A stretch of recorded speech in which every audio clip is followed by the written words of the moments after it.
আপনার মনটা কোনো পাবলিক পার্ক নয় যে ইচ্ছে করলেই কেউ নোংরা করে চলে যাবে। জীবনের গেটে পাসওয়ার্ড লাগান যাতে নেতিবাচক মানুষরা সহজে ঢুকতে না পারে। আমরা আমাদের স্মার্টফোনে প্যাটার্ন লক বা পাসওয়ার্ড দিয়ে রাখি যাতে অন্য কেউ আমাদের ব্যক্তিগত তথ্যে হাত দিতে না পারে। অথচ আশ্চর্যের বিষয় হলো আমরা আমাদের মন, যা ফোনের চেয়ে 1000 গুণ বেশি দামি, সেটাকে একদম অরক্ষিত বা ওপেন করে রাখি।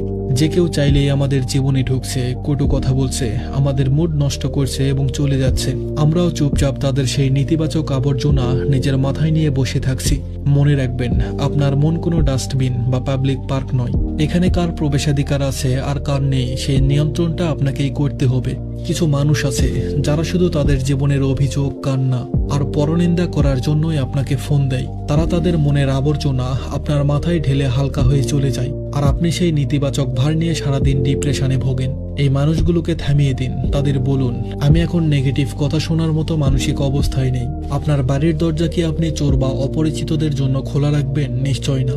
তাহলে যারা আপনার আত্মবিশ্বাস ভেঙে দেয়, যারা আপনাকে ছোট করে কথা বলে, তাদের কেন আপনার মনের ড্রয়িং রুমে বসতে দিচ্ছেন? তাদেরকে ব্লক করুন, ফোনে হোক বা জীবন থেকে হোক। আপনার মানসিক শান্তি তাদের সন্তুষ্টির চেয়ে বেশি জরুরি। সবাইকে আপনার কাছের মানুষ হতে হবে না। যাদের সাথে কথা বললে আপনি উৎসাহ পান, যারা আপনাকে বড় স্বপ্ন দেখতে সাহায্য করে, শুধু তাদেরকেই আপনার জীবনের পাসওয়ার্ড দিন। বাকিদের ভিজিটর হিসাবে গেটের বাইরে রাখুন। আপনার এনার্জি বা শক্তি সীমিত, সেটাকে ফালতু মানুষের পেছনে খরচ না করে নিজের উন্নতির পিছনে খরচ করুন। নিজের মনের চাবিটা নিজের কাছে রাখুন, অন্যের পকেটে দিবেন না। ধন্যবাদ সবাইকে।